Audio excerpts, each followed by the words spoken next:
Where Lacey go? Oh, you ready? All right, thanks for coming, everyone.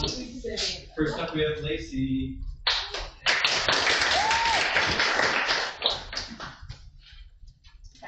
Hi everyone, thank you for coming. So for my senior project, I chose social media marketing.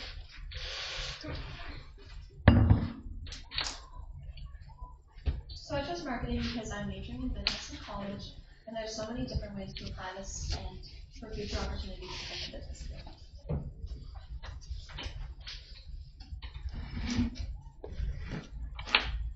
So last year I did my junior project on wedding planning and on-site coordinating, but this year I decided to switch gears and focus on marketing. After this internship, I realized I wasn't really passionate about wedding planning as I am about social media and photography.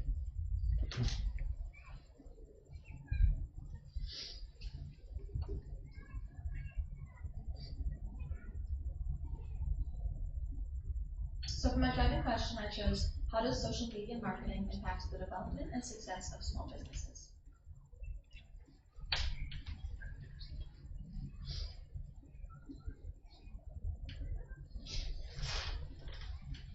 So I separated my research paper into 3 strands: how small businesses grow using social media marketing, the importance and value, and the different types of marketing.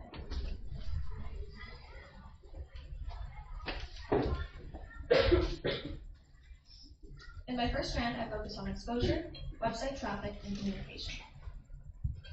Exposure is one of the main purposes for marketing, and because of our advanced technology, posting on social media reaches many different audiences, and therefore leads to more brand awareness. Marketing also drives customers to your company website.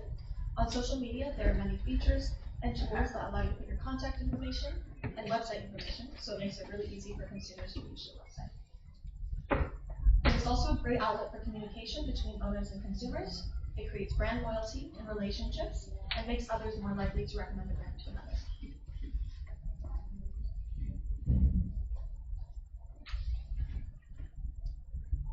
In my second strand, I researched why it's important for small businesses to use marketing. And first, setting a budget allows teams to be organized and create specific plans for their marketing team.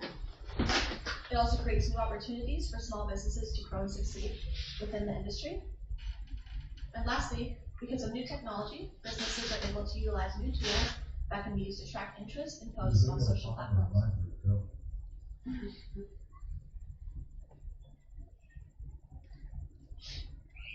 And for my last strand, I researched 3 of the main types of marketing. Content creation, which is producing content that is specific to your target audience. Paid ads, which are ads that companies can buy to increase brand awareness and attract more traffic to their platforms. And influencer marketing, which is when businesses send products to someone who has a high following on social media, and they give their opinion on the product and the brand, which then leads to more brand awareness.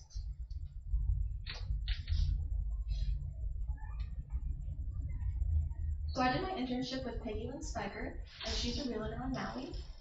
I was her content creation specialist, and I posted on her personal Instagram account. So one thing I would have changed was that I wish I actually got to take the photos and take the content, because then I would have been able to have like the full experience. But at first she didn't have any business tools on her account to track her following and impressions, so I added that. And because our internship only lasted about 2 to 3 weeks, our main marketing goal was to get more impressions rather than followers. So this is what her page looked like before.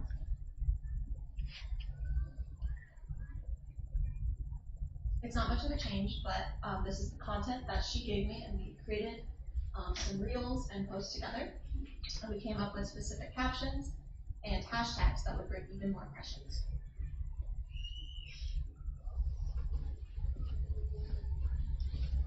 So after looking at the post insights, I noticed that most of the impressions were coming from the home page and the hashtags.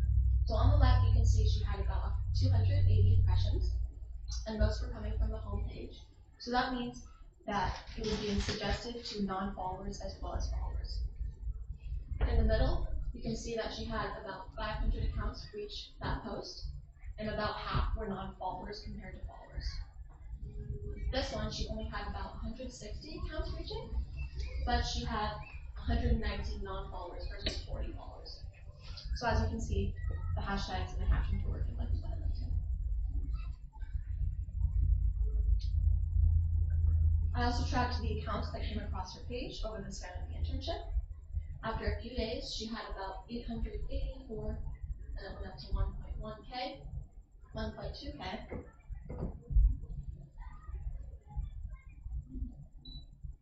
2.2K, and more recently, 2.9K.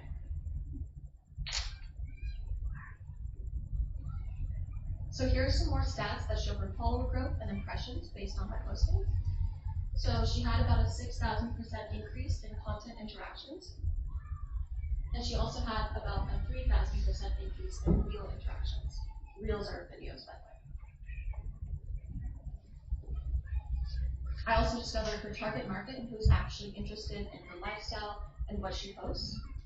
So as you can see, it's mostly ages 40 to 50, 63% women, 36% men, and she also had about a 5% increase in following over the span of the internship. So for my product, I created a marketing plan that just described what our plan was and our goals for her account.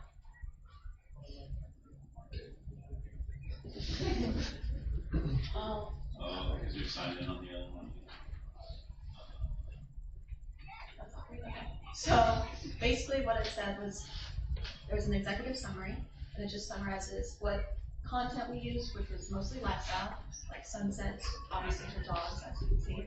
And I created like edits of her videos that she sent on her homes. I also have a target market, which is mostly first-time home buyers moving to Hawaii with their families. Also her marketing objectives, and just her stats as well I put in, and also I put a chart.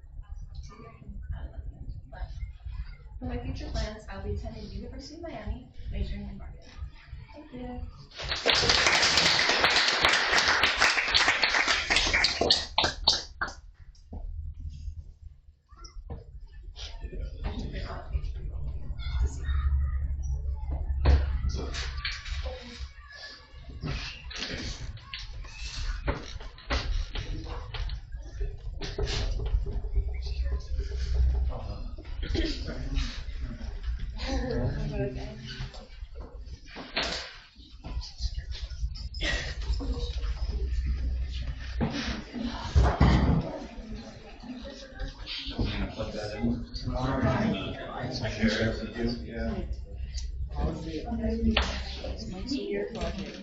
What do you want? You want the notes on the screen? Oh, that is the system. Senior partners. I know. Or you can share it with Yeah. presentation. Yeah, the presentation.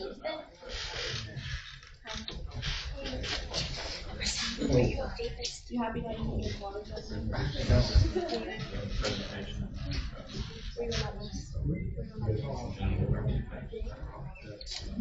What's the risk that we Everybody does that. No. What?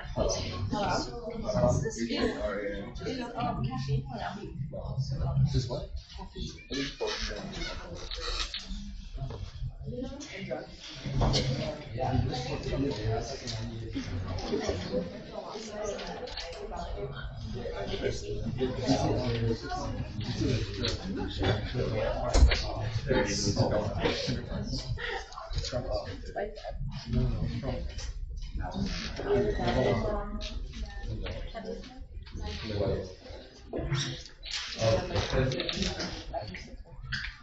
Me though.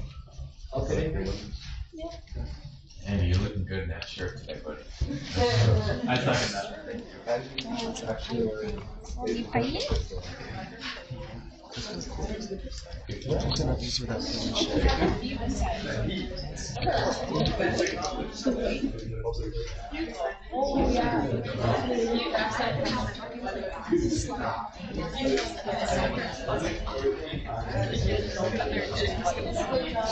and I'll apply playing.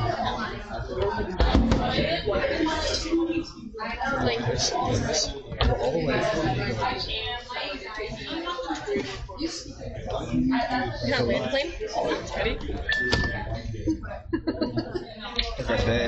You want to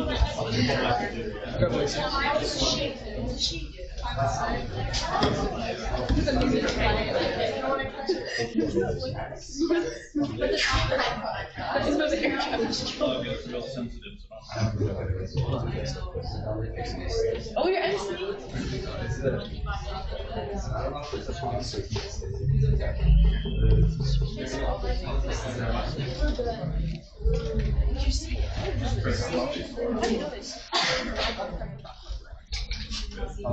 She just over here. All right, any weather, ladies and gentlemen.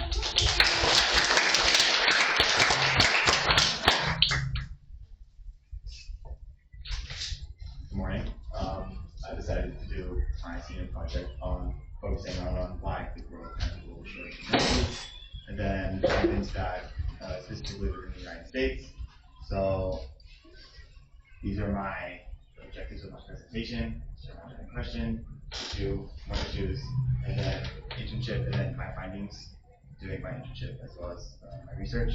So 13 billion. That's how many global health professionals, medical workers were missing post coronavirus pandemic.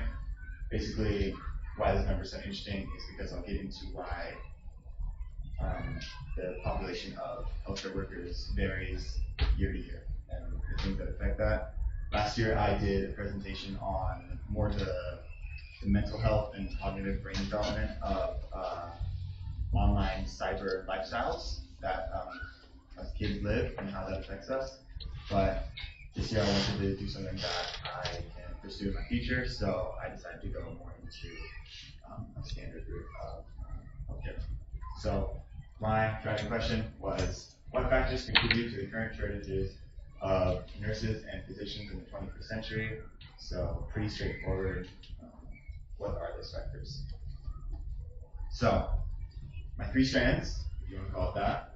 So entry to programs, outbreak trauma, then the burnout. So how burnout and outbreak trauma causes people to leave, and then population pyramid, and then the fact that America as a whole is we have an aging population. I'll get into what that means basically.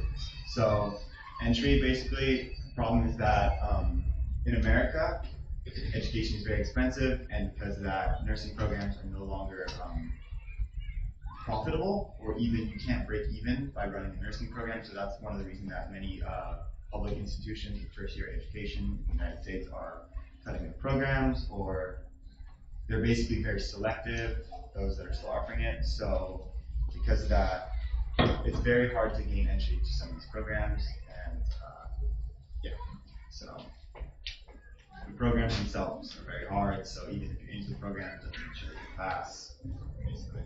So outbreak, trauma, and burnout, pretty straightforward. So when things like SARS, coronavirus, H1N1, all those things, Ebola. So when these things come through a community, they cause a lot of, I was going to say, trauma, and as mentioned, there are every time a disease like that comes into a community, there's a mass exodus of healthcare workers that leave the community. They'll go into re-education or retire early. So that's very standard. A lot of the time, people who are in medical professions diversify their wealth, so they'll then rely on things like property or stocks and stuff like that. So aging population. This is my favorite one because I love like macroeconomics and how basically population. So basically this population pyramid. If you're in human geo, you'd know what a population pyramid was. So it's obviously this one looks like a pyramid. This is Rwanda, prospering country in Africa.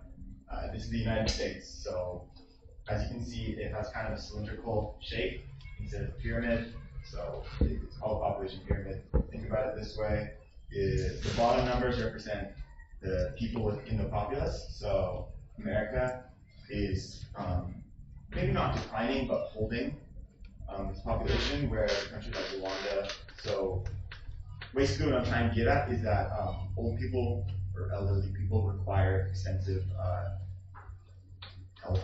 Like they're always in and out of the hospital, they're always getting their necessary services that they need. So basically, when we have a similar rate, the ratio of youth who are still able and capable of holding these medical positions are gonna not be able to sustain the elderly people that regularly need these services provided by hospitals and clinics.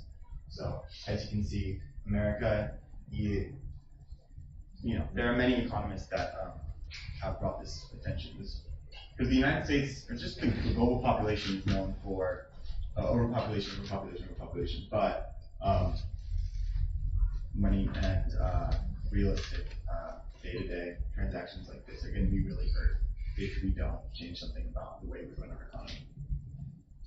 So I don't want to get too into politics, but many countries in the world have universal or tax-paid healthcare and education. So most of these overlap, and coincidence, most of them are developed countries. So if you think about it, tax-paid healthcare means that if you break your arm, you're going to get your arm fixed, and you're not going to get crippling debt that will affect you, or you're not going to need to pay like life-changing expenses for brain surgeries. It's just an example. So Australia, New Zealand, United States, Western Europe, a lot of these countries overlap, and because of that, it allows for, so when you have tax-paid education, people are more inclined to pursue medical professions versus, because health in America really, as it is today, it's a business. There's a saying that healthcare is a human right. That's eye of the beholder, you can decide that.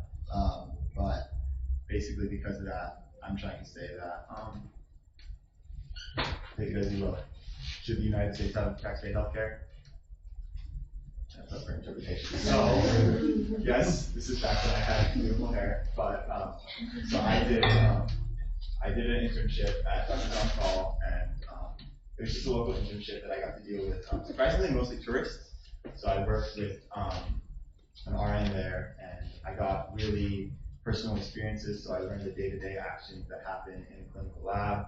So basically, I did stuff like observe heart murmurs, talk to patients. You know, I don't have a license or anything like that, but I was able to follow the RN and really observe personal things. So I got to deal with fun stuff like the urine detector and all kinds of super awesome stuff like that.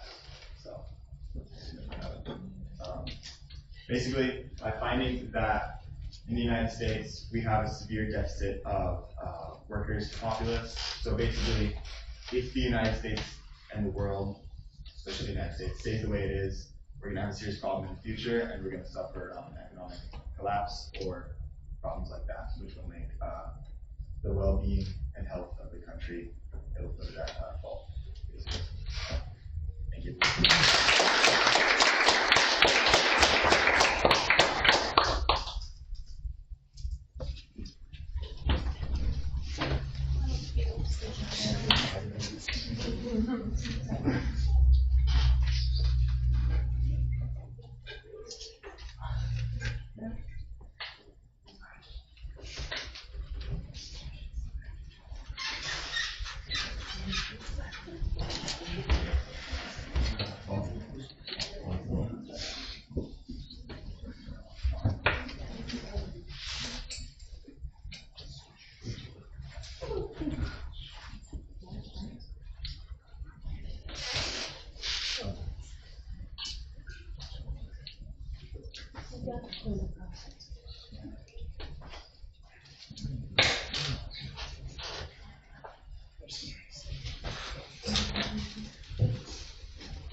your students?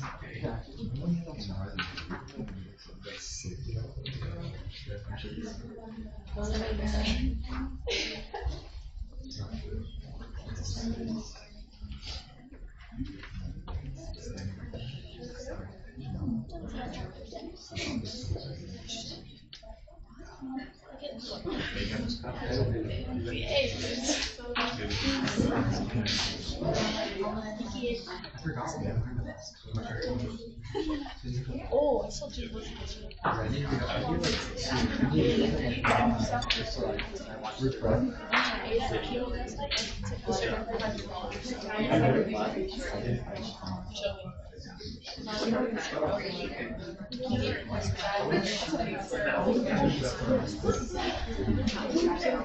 show me the photo.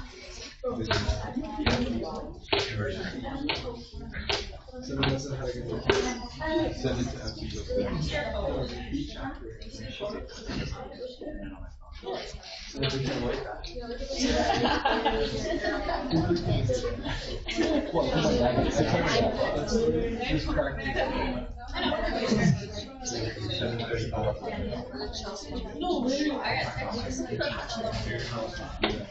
That's why I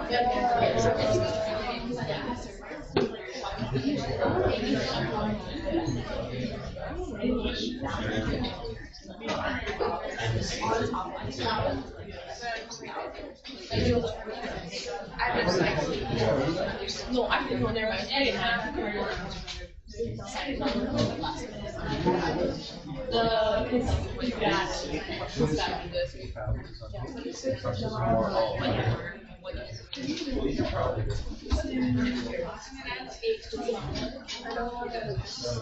Buffalo, when do you present? Maybe not. You don't know when you present? Did you make your slideshow? No. I'll make it the day before.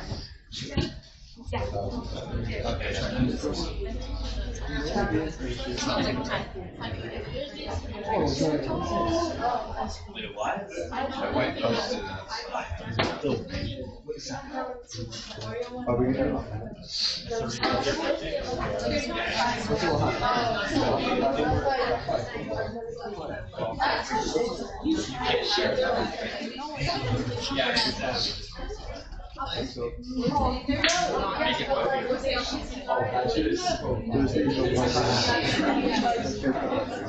So I was working on mine. 20 minutes after. Yeah. No wonder I'm getting excited. I'm probably gonna sit.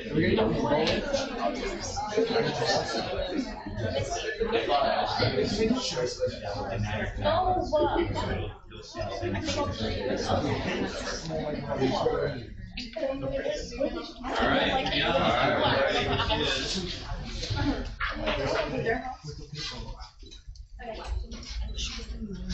Thank you guys for coming.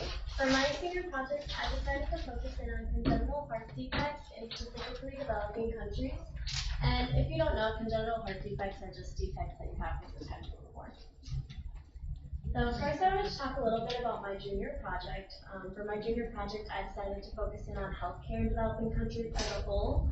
And then I was fortunate enough to be able to take a trip over this past fall, and we focused in on congenital heart defects, and then that drove my research.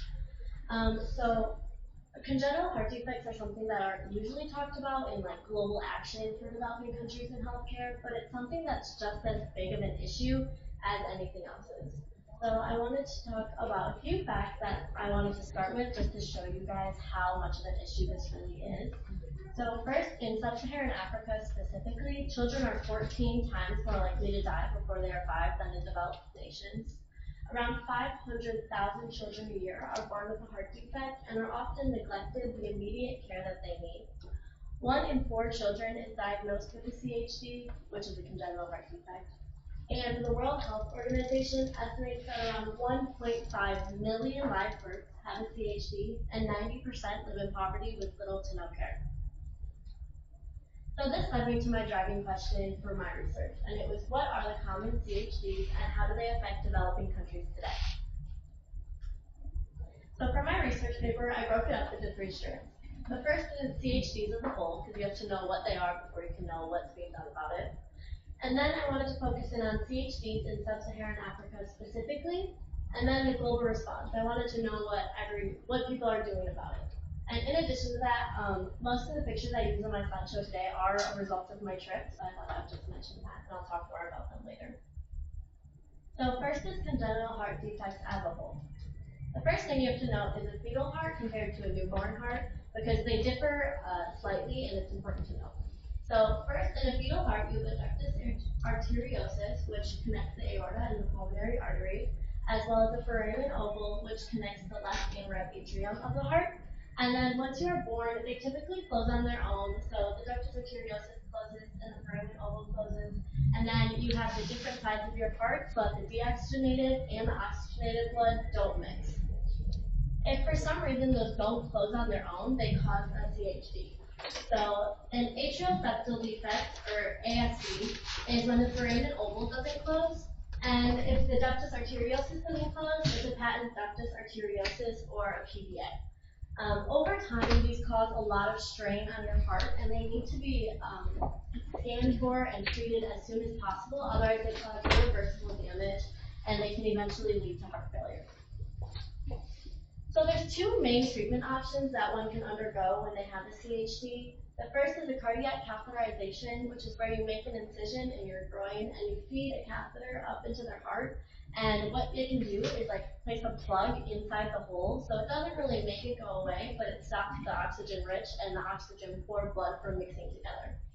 In addition to that, if you don't do a catheterization, you can do an open chest surgery or like a thoracotomy, which is where they make an incision in the side of your heart and they go into your heart and they place a suture around the hole and then they cut it in the middle and it kind of shrivels up like a balloon, and this like eliminates the issue altogether. So next I want to focus on CHDs in sub-Saharan Africa specifically. This is the town of Dodoma that I was in, where our hospital was, and this is a mom and a baby that we ended up screening in Tanzania when I was there.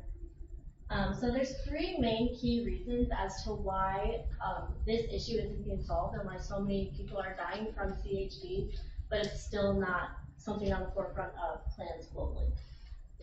The first reason is cost.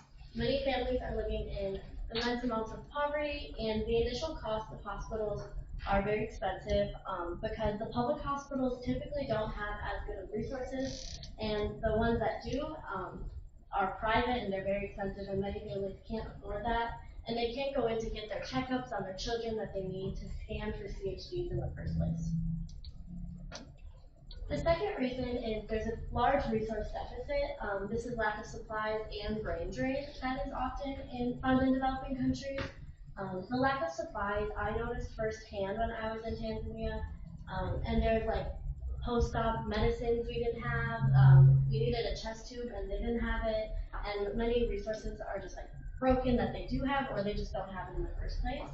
And as well as brain drain. So a lot of the doctors aren't trained to the standards that they need to be to help solve these issues.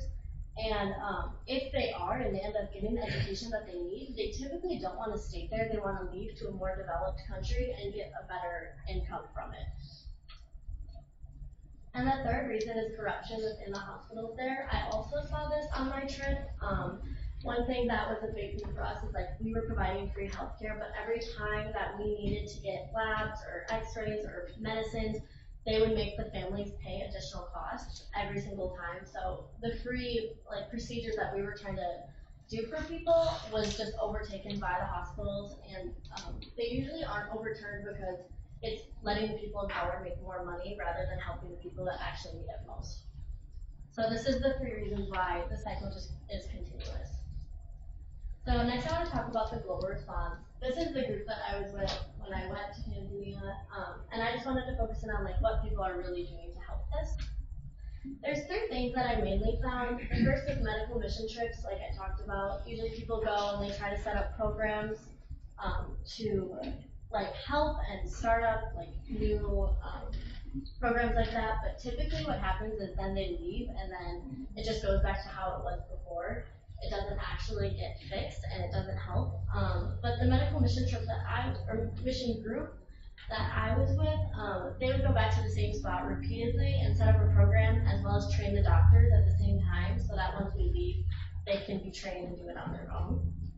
In addition to that, I found that the World Health Organization agreed to a global action plan for the prevention and control of non-communicable diseases from 2013 to 2020, as well as a sustainable development goals by the UN to control under 5 deaths in these areas.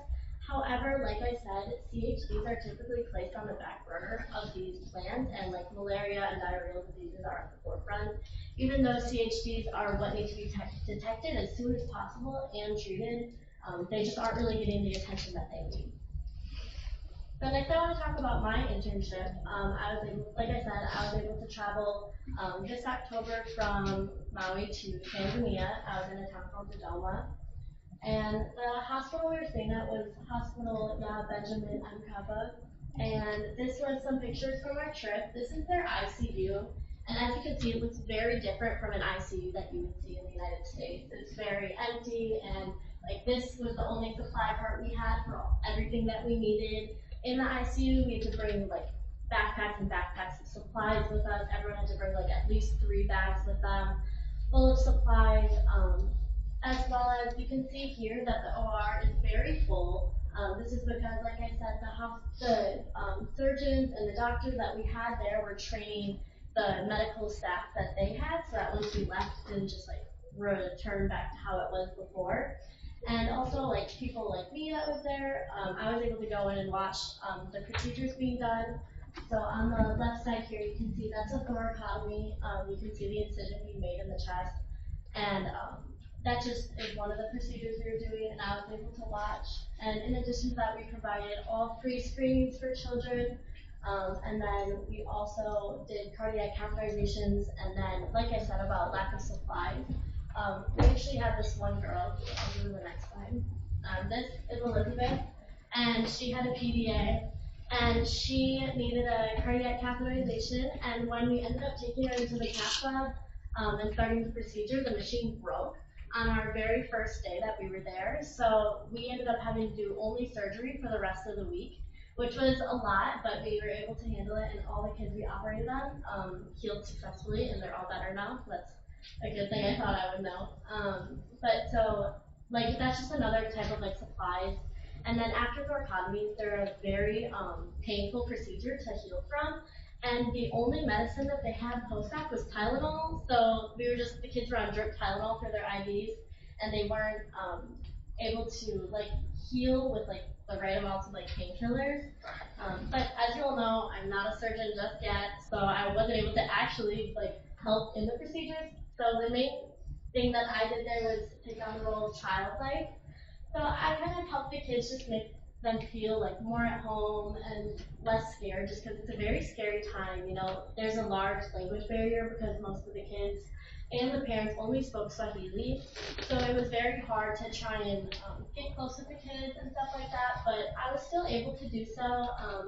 Like I said, that's Elizabeth. Me and her ended up getting really close. This is her again on the bottom picture after her thoracotomy that she had. And then I also just like recolored, did face paint, and then I would just talk with the families and try and help them just feel less nervous. But it was a really interesting and like amazing experience to be able to see this type of healthcare firsthand, and I would totally recommend it for anyone. It was super life-changing to just see and to help with these children. And I was also taught how to take vitals and like pre-op procedures through the nurses, and yeah. So for my product and my future plans, I am hoping to go to Papua New Guinea this summer on another medical mission trip with the same group. And for my future, I'm also attending the University of Miami on a pre-medical track, and I hope to one day be able to be a surgeon and travel the world helping with medicine as well. Thank you.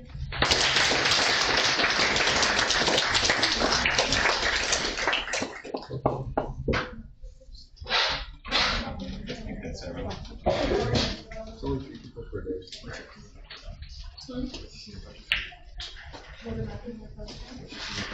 All right, great job this morning. One thing, a quick announcement before we're done.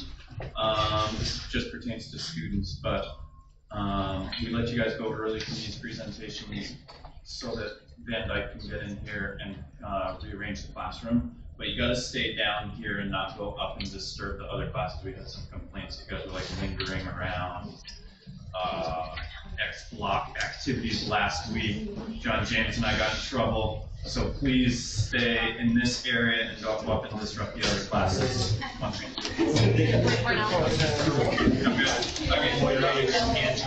I thought you were gonna start crying. Really good.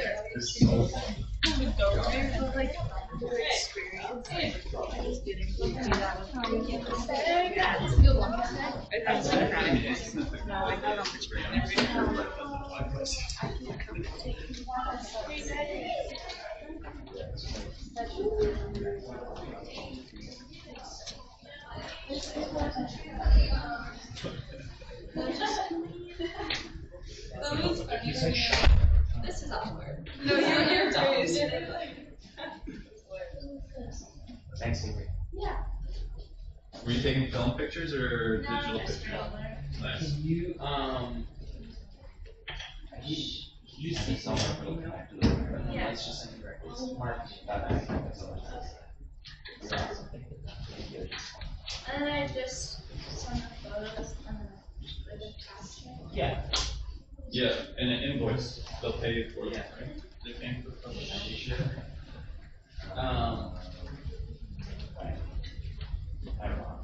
Do you know what the student network Wi-Fi password is? No, but I don't think it's gonna work in here anyways. What are you guys trying to do? Oh, just share it to us. Right. Yeah, probably the card, but when you need the light. Yeah, when you get a Wi-Fi signal. But that was the problem with that, was because you were signed into presentations and drawing prep on that. And you remembered every single thing on it. I was impressed, that was a very good recovery. Yeah, you did a good job. You may have the backup. Let's try to run that just in case. I need to edit.